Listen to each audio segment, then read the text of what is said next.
lagi. Ada pertanyaan lagi. Ada pertanyaan lain.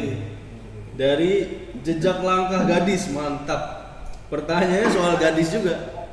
Gimana caranya para frater tahan godaan kaum hawa? Waduh. Karena di penjelasan ini ya, debat kusir tadi kita ya, tentang relasi ya. Gokil nih. Pertanyaan gua balik, bagaimana cara cewek agar nggak tergoda oleh frater? Waduh. Oh, berarti dia yakin kalau cewek-cewek itu tergoda karena dia. Waduh. Coba mungkin bisa ada yang menjawab di kolom komentar. Boleh nih. Cewek tidak Pertanyaan apakah buat frater-frater itu menggoda buat cewek? Pertanyaannya kan gitu ya. Coba mungkin. Ya setuju gitu siapa tahu. ya nggak taunya dari sekian banyak semuanya setuju. Ya, frater mungkin yang di Ahmad Jaya udah mendekati Kabisar Biarpun lebih berpengalaman sih dalam hal ini. Ya gimana frater Salto? Gimana frater Salto? Gimana ya? Kalau saya sih Wah, apakah Anda yakin? gimana? Tidak ada yang ditahan, teman-teman. Bukan dalam arti ditahan, tapi diintegrasikan, ya.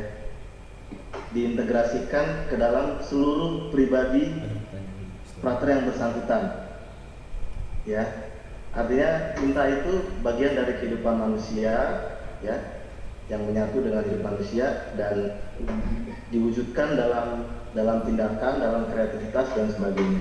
Seperti yang tadi saya sudah singgung sebetulnya, selibater yang hidup membaktikan diri secara penuh kepada Tuhan dengan cinta yang tidak terbagi, itu bukan orang yang tidak punya cinta, tapi orang yang kaya akan cinta. Makanya frater-frater itu bukan orang yang dingin, bukan robot, tapi justru ramah, ya, ramah, lalu berbahagia, gembira, ya, lalu kreatif, ya, lalu suka belajar dan seterusnya.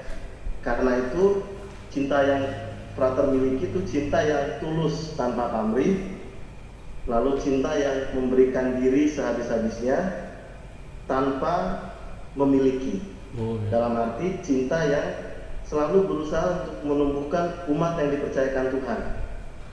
Seperti cinta seorang gembala, ya.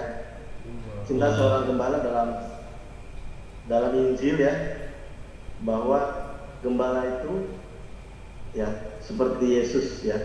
Gembala bahkan atau tidak ada cinta seorang yang lebih besar daripada cinta yang memberikan nyawa untuk sahabat-sahabatnya. Kalau gembala bahkan sampai berbau domba. Mantap. Jawabannya ya. Frater kalau di seminari sih Romo sih selalu mendampingi, ya.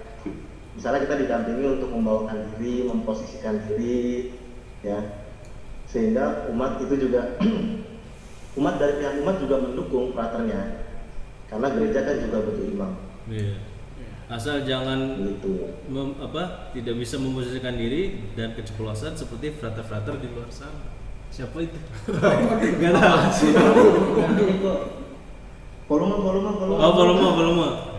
Ulangi kok. Enggak, dia tadi Enggak. ngomong. Gimik. Kumur aja. Oke. Jadi caranya frater Salto untuk bertahan terkait dengan godaan-godaan itu adalah dengan mengintegrasikan semuanya. Iya, jadi lalu kembali lagi dia fokus kepada cinta yang universal itu yang mau dibagikan dan diberikan kepada semua orang. Yes. Itu tadi caranya frater Salto. berarti Ya? kurang lebih menjaga jarak. Nah. Seperti itu, kurang lebih. Benar ya. Kita lanjut aja ke pertanyaan lainnya. Ya, lainnya. Pertanyaan lagi. Lainnya nih, ada Frater dari Oki seneng tadi nggak ditanya soal itu. ada dari Aditya Dean. Aditya Dean. Aditya Dean. Halo Aditya Dean. Pertanyaannya, bagaimana reaksi keluarga dan teman-teman frater dulu pas waktu memutuskan untuk menjadi seorang frater? Nah, gantian ini mungkin gimana nih? Jadi frater intinya kita- adalah apakah ngedukung atau gimana gitu reaksi keluarga, Reaksi para teman-teman keluarga. gitu pas tahu mau masuk frater gitu kan, mau masuk minari gitu. Gimana? Apakah mendukung? Apakah menolak? Reaksi keluarga. Iya. Ya, reaksi keluarga lebih ke mendukung atau menahan anak-anaknya untuk tidak masuk ke seminari. Nah, ini menarik sih teman-teman karena kebetulan kita bertiga itu punya latar belakang hidup yang berbeda-beda. Nah. Nanti satu-satu deh. Boleh. Singkat deh. Tapi akan memberikan jawaban. Kalau oke, kalau saya sendiri seperti yang sudah Pak singgung, Frater itu dari kecil sampai lulus SMA tinggal di panti asuhan. Kalau misalnya Frater Peter dan Frater Salto itu di rumah keseharian dengan orang tua, pasti mereka juga punya pengalaman sendiri bagaimana reaksi dengan keluarga. Kalau Frater Oki itu kan tinggal di panti asuhan, lebih nggak ada beban untuk memilih sih, karena pasti banyak teman-teman yang mendukung. Teman-temannya lebih mendukung. Ya nggak ada reaksi keluarga sih. Karena dari kecil Frater tinggal di panti asuhan. Oh iya, berarti lebih Frater ke seminari dengan pilihan bebas Frater juga. berarti lebih ke 100% mengabdikan dirinya kepada ini ya, Pada Tuhan. kepada Tuhan ya. Ya. Mungkin Frater Peter bisa Frater menjawab. Peter, Frater Peter. Ya. Frater Peter mungkin. Udah. Tadi pertanyaannya Keluarga. reaksi keluarga awalnya bilang jangan dari SD. Soalnya dulu mau dari SD ke Flores, nggak boleh. Ngapain kamu masih kecil jauh-jauh di Flores? Akhirnya ditunda SMP mau masuk ke Mertoyuda, jawabannya juga sama, tunda dulu aja SMA. Tapi saya karena ini ya sakit hati waktu SD nggak boleh, makanya waktu SMP saya bilang kalau nggak sekarang ya nggak tahu SMA akan lanjut apa enggak. Akhirnya orang tua dulu menyerahkan itu, ikut dari SMP. Kalau teman-teman yang lain sih kebanyakan mendukung ya, apalagi ya dulu Misdinar angkatan tua ya, ada si Yuka itu juga dulu Misdinar, sempat beberapa tadi yang sempat kami di chat itu banyak Misdinar juga. Saya sih merasa beruntung ya, punya teman-teman yang mendukung, bahkan mendampingi baik secara rohani maupun secara jasmani dengan cara olahraga bareng. Buat saya cukup menguatkan saya bahwa pilihan saya itu tidak salah, seperti itu. Oke, itu. Wih, gokil, Tanggapannya tanggapannya didukung ya. Jadi banyak orang-orang positif Katolik kayak dia dari awal ikut di Misdina, itu udah mendukung dia. Dari awal udah mendukung. Dari awal ikut Misina. Iya. Yes. Boleh nih, Frater Salto ya? Frater Salto ya. Frater Salto ini adiknya juga bakal masuk seminari. Oh iya, benar-benar. Tahun ajaran depan masuk seminari. Adanya yang cewek juga katanya mau masuk suster ya? Iya. Sembuh ya? Iya. Bukan. Cewek kan? Oh, bukan. Ngelek. Oh, nge-lag nih. Oh, nge-lag nih koneksinya. Koneksinya nge-lag. Wifi sana stabil kan tapi? Lag nggak di sana guys? Ya, Nge-lag. suaranya masuk. Suara Masuk tapi gambar nggak gerak. Iya, gambar nggak gerak, yang gerak video. Kita baca komentar. Baca komen lagi. Karena Gokil. masih ada koneksi. Koneksi ini udah kemalaman sih emang. Gimana nih? Kedengeran nggak suara Frater? Ah, sip, kedengeran. Nah ini lagi. Kedengeran? Cuma masih Maaf ya, tadi ada Patah-patah nih. gangguan teknis. Oh, ini dari media Ya. tadi nih. Mantap ya, tetap semangat buat Salto, Peter Ya, dan adik saya. Oki. Ya, gimana? Adik saya mirip kayak Romo Graha juga tuh, masuk seminari juga. Beda. Sekarang puji Tuhan udah diterima di Wacana Bakti. Beda. Kalau beda sih sama adik. Kalau Beda-beda. waktu- Jangan samain nama Romo Graha, kalau dia udah Kalau susah. waktu saya Nggak bisa dijadiin contoh. berapa? Kalau Romo Graha nggak bisa dijadiin contoh, jangan. Nggak bisa jadi contoh karena ada jadi imam. Bukan jadi imam, sesat. Ini imam yang sesat di sini.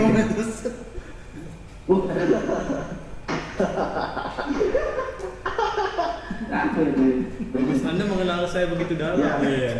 Karena Waktu sudah tahu tabiat Anda ya. 2011 tahun 2011 kan saya lulus dari Strada Budi Luhur Bekasi. Kemudian ngurus pendaftaran ke Wacana Bakti ya, Semarangan Wacana Bakti. Nah, pada saat itu mama sih nggak setuju. Mama nggak setuju kalau bapak itu lebih ke diem aja, teman-teman. Kenapa nggak setuju? Yang pertama karena saya anak pertama. Anak pertama, terus saya nurunin marga gitulah. Apalagi orang Batak ya. Kemudian kalau dalam cerita-cerita papa mama frater sih, mama sama papa itu ngelihat juga ya anaknya, ngelihat potensi mungkin ini anak kalau misalnya dikembangin terus bisa belajar, bisa meniti karir dan sebagainya. Apalagi adik frater itu ada 3, teman-teman, adik frater ada 3. Nah sehingga jangan dong ngapain sih masuk seminari gitu loh. Kalau lebih ke diem. Tapi dalam perjalanan selama di seminari, sekarang frater kurang lebih 8 tahun itu, puji Tuhan mama sih bangga dan bahagia ya.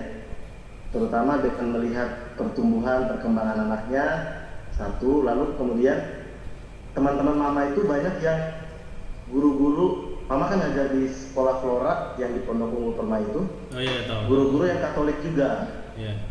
Ya, jadi guru-guru itu suka cerita sama mama, itu kamu punya anak didukung dong. Masa kita udah punya calon, punya panggilan mau jadi imam, itu kemudian dihalang-halangi. Aku aja dorong anakku, doain anakku, pada nggak mau. Ini kamu punya anak itu udah di seminari, didukung aja, gereja kan butuh imam gitu. Sehingga pada akhirnya mama sama papa juga sampai ke pengalaman syukur menjadi pendoa di rumah tanpa kemudian membangga-banggakan secara berlebihan gitu. Wih, mantap ya. Berarti akhirnya didukung sama keluarga. Dari keluarga tadi yang nggak dukung, terus keluarga ditekan dari kalangan masyarakat, akhirnya dia mendukung anaknya sendiri. Berarti intinya mamanya tertekan dengan bukan. Mamanya bangga akhirnya. Mamanya bangga. Sadar gitu bahwa Karena dia berkembang. Iya. Oke, mantap sekali ya diskusi kita. Luar biasa. Tapi karena PSBB. Iya, PSBB ada jam malam gitu. Iya.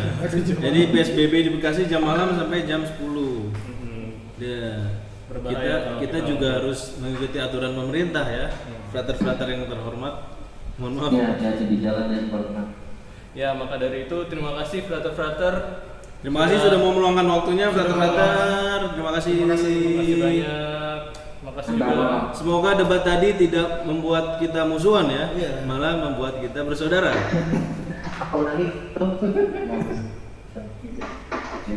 Ya. Mungkin ada pesan terakhir dari frater-frater kepada OMK Harapan Indah. Bukan terakhir dong. Sebelum acara ini. Pesan-pesan terakhir sebelum acara ditutup. Putra Paroki Frater Peter. Teman-teman, untuk semuanya, kami juga warung keadaan seperti ini tetap jangan lupa tersenyum dan bersyukur. Dia selalu setia dan tangannya selalu setia untuk membantu apapun masalah kita. God bless you, bro. God bless you. Oke. Selalu bersyukur, selalu setia. Bersyukur, berdoa, apalagi kita ada di bulan Maria. Gokil. Kayaknya Cocok jadi frater. Enggak. Oke, sekali lagi terima kasih.